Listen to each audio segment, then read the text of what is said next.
Series से कि वो मंच से जुड़ा है।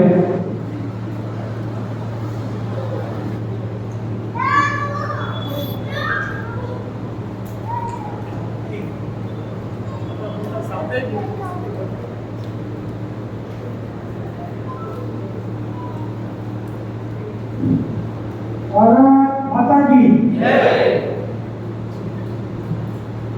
आज के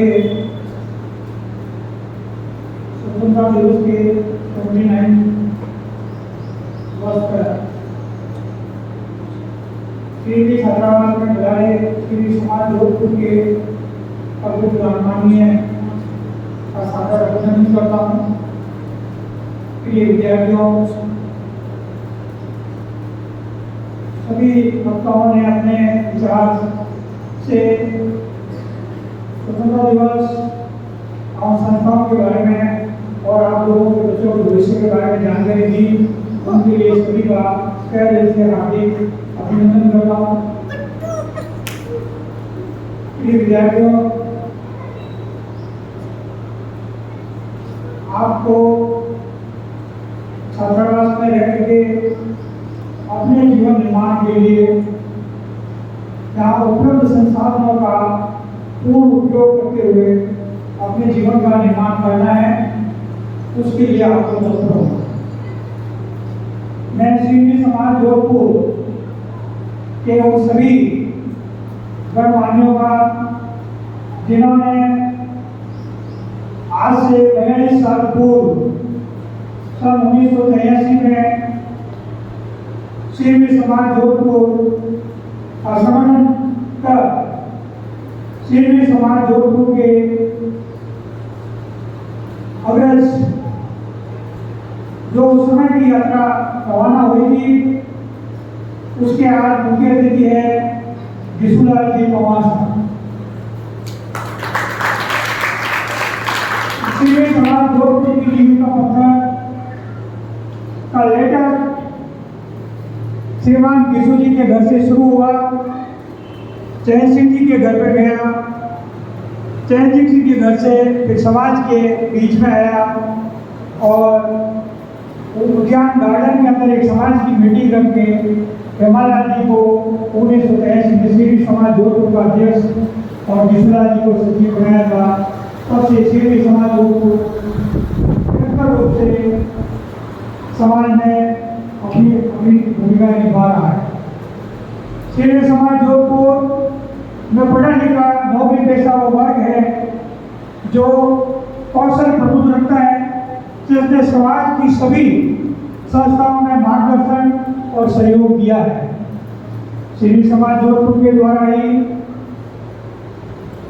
इस भवन की निर्माण तथा अखिल भारतीय श्री महासभा के गठन के बाद में उनके सहयोग से 2 साल तक करवाई है। श्री समाज जोधपुर के दूसरे मार्गदर्शन में ही श्री समाज को ओबीसी में लेने का जो मैटर है, उसका संपूर्ण प्रतिवेदन या जोधपुर से तैयार करके उसके लास्ट लेवल तक हाई कोर्ट से निर्णय कराने तक आपको मैं ध्यान में रखना चाहता हूँ कि श्री समाज को ओबीसी में आसानी से नहीं लिया गया। ओबीसी आयोग द्वारा रिकमेंडेशन करने के बाद भी सरकार ने 4 साल तक लगाए रखा एवं जाटों को ओबीसी में लेने के बाद में भी सीनियों को नहीं लिया गया। हमारे पास एकमात्र विकल्प बचा था न्यायपालिका जयपुर हाई कोर्ट के अंदर केस लगा करके सरकार से ये उपलब्धि उपलब्ध करने में श्री समाज जोधपुर के अध्यक्ष का वो महत्वपूर्ण योगदान केदाराम जी के साथ में रहा है। उसके लिए श्री समाज जोधपुर धन्यवाद का पात्र है। मैं आशा करता हूँ कि श्री समाज जोधपुर भविष्य में भी, क्योंकि ज़्यादा पढ़े लिखे लोग रिटायर्ड व्यक्ति यहाँ हैं, नौकरी लगने से पूर्व जो बच्चों का व्यवस्था करना है वो बहुत मतलब बिना स्वार्थ का होता है। ठीक उसी प्रकार से सेवानिवृत्ति होने के बाद में जब आप सारी जिम्मेदारी से निवृत्त हो गए तो थोड़ा समय आप समाज के लिए लगा सकते हैं बिना स्वार्थ से। अगर श्री समाज जोधपुर के गणमान्यों ने आगे ध्यान दिया तो सभी संस्थाओं में हमारा बहुत उत्तम योगदान रहेगा और हमें पॉजिटिव पॉजिटिवली काम करना है, हमें नकारात्मक ऊर्जा का प्रयोग नहीं करना है, पुरानी गलतियों को सुधारते हुए आगे की गलतियां नहीं करें, ऐसा काम करना है। हमारा व्यक्तिगत ईगो यहाँ नहीं है। हमें ये निवेदन करता हूँ कि समाज इस बारे में विशेष ध्यान दें। हम सभी एक हैं, हम समाज छोटा समाज है और हमारा समाज पूरे हिंदुस्तान में बिखर गया है और हम पाली जिले के अंदर जोधपुर जिले में जहाँ भी हमारी संपत्ति है उसकी देखभाल के लिए भी हमारे पास पूर्ण व्यवस्था नहीं है। ऐसे में हम दूसरों को अपना घर नहीं दिखाएं, अपनी किसी तरह की कमजोरी का हम फायदा दूसरों को नहीं लेने दें। मैं आपसे ये हाथ जोड़ के निवेदन करता हूँ, बेनती करता हूँ।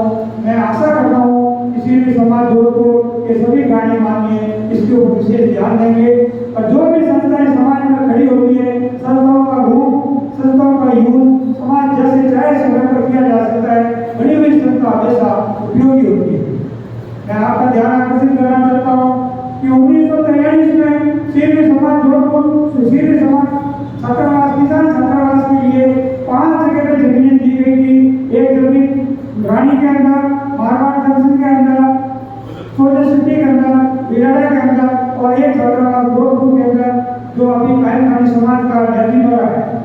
ये सारे सीधे समाज को उस समय जमीनें दे करके समाज जो अंग्रेजों ने माना था कि ये कम्युनिटी है एग्रीकल्चर के अंदर बहुत दिमाग रखती है, ट्यूबवेल से उनका लिखा हुआ है उसके अंदर बकाया इतिहास कि ऊपर बैठ से इरिगेशन करने में ये मास्टर कौन है, जो डेवलपमेंट इन्होंने किया है वो बुद्धिमान कौन है।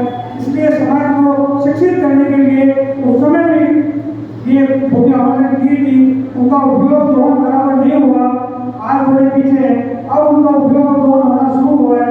हम सभी को लगना है, हमें सभी को काम करना है।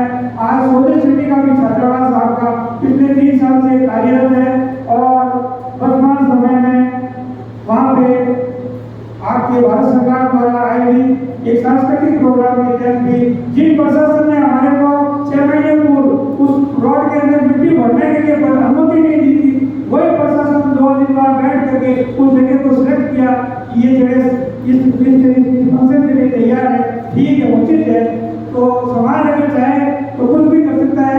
हम लोग नवीन सब लोग लगे और कार्य करें। मेरा आपसे अनूठा निवेदन है और प्रिय छात्रों, छात्रावास में मैं मंच के माध्यम से आपके प्रतिज्ञा कराना चाहता हूँ कि 71 सीट की लाइब्रेरी 3 AC के साथ में बच्चों की सुविधा उपलब्ध है। साधारण का बच्चे जो कॉम्पिटिशन में कर रहे हैं बहुत अच्छी पढ़ाई कर रहे हैं और दूसरे जो बच्चे उनसे भी यही निवेदन है और निवेदन किया हुआ है कि नियमित अपना अध्ययन है वो लाइब्रेरी में बैठ कर करें, कमरे में सिर्फ रेस्ट के लिए जाए और अपने मोबाइल का उपयोग कमरे में नहीं करें, सिर्फ लाइब्रेरी में स्टडी के लिए करें। ये प्रसंज्ञान है, सभी छात्र इसको विशेष ध्यान देंगे और जो समाज का सपना है उस सपने को आप फलीभूत करेंगे। इसके साथ मैं अपने शब्दों को विराम देता हूँ। बोलिए आई माँ